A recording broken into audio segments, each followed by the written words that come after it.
Organisational resilience, the ability of an organisation to anticipate, prepare for, respond, and adapt to incremental change and sudden disruptions in order to survive and prosper.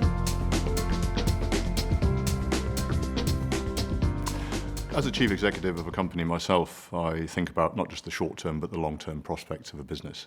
So when BSI's best practice on organisational resilience landed on my desk recently, it was really intriguing and it really captured my attention because it spoke to both of those time agendas, short and long term. We wanted to delve further into this topic to understand it better, and we commissioned Professor David Denyer at Cranfield University to gather the evidence going back over 50 years from what other organisations are saying about the topic.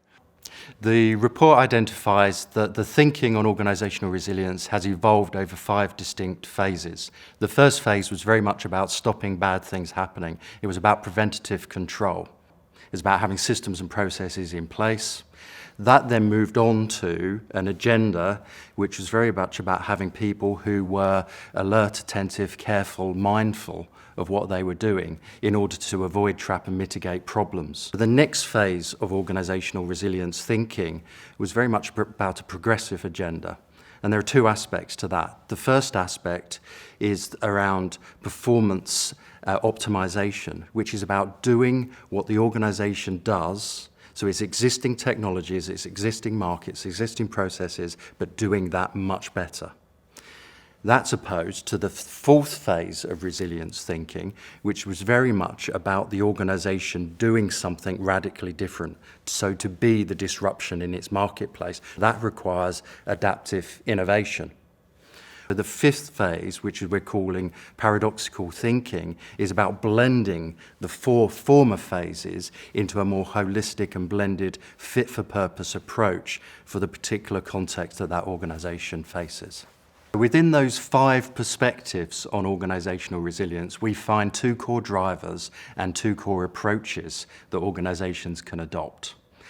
The first driver is a defensive agenda, which is about stopping bad things happening, as opposed to a progressive agenda, which is about making things happen in the organisation. In terms of approach, what we find is some organisations drive for resilience by trying to strive for consistency. That's opposed to a flexible agenda, which is having people that have a variety of different ideas, a variety of different beliefs and outlooks, and a variety of different behaviours and practices, which enables them to be much more agile. Now that creates 4 core quadrants.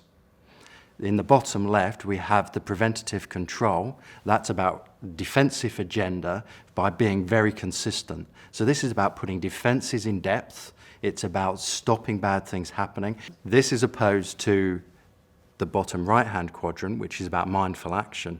And this is having people who notice the problems in their environment.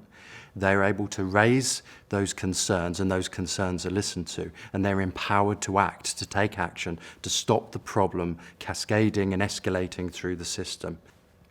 Now, in the progressive agenda, this is about making things happen. The top left-hand box is about performance optimization.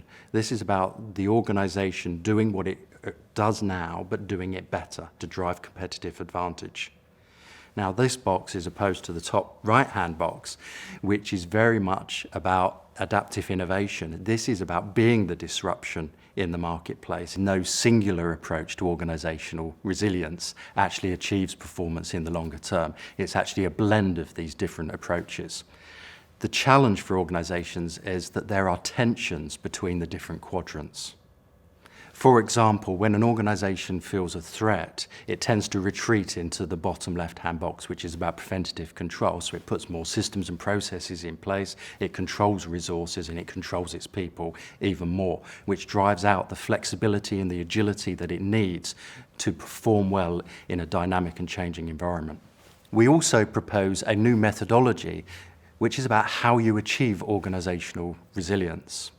And this builds on the 2 aspects of approach within the tensions model, the one on consistency and the one on flexibility.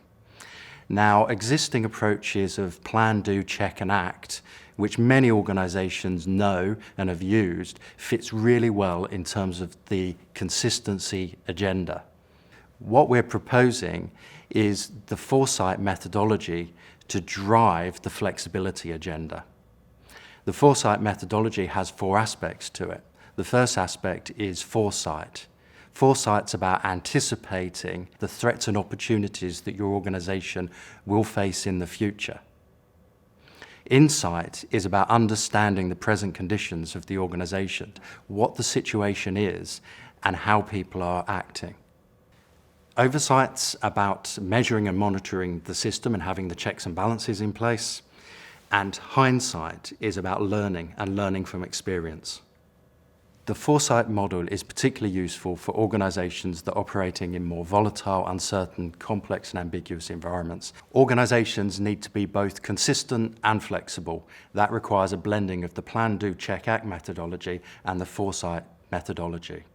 This really requires a shift of thinking from either or to both and that requires paradoxical thinking. The key finding of the report is that all organisations have an approach to organisational resilience that they think is effective. What this report identifies is that actually there are 4 completely contrasting and distinct approaches to organisational resilience, and that there's no one-size-fits-all. And actually, if you're preoccupied with one particular perspective on organisational resilience, that probably means there's some blind spots and some weaknesses that you're not identifying. I've gained valuable personal insights into this topic from reading Professor Denier's report, and I'd encourage everyone to read the full report to truly understand, for any organisation, the benefits that organisational resilience can build for them, not just today, but in the future.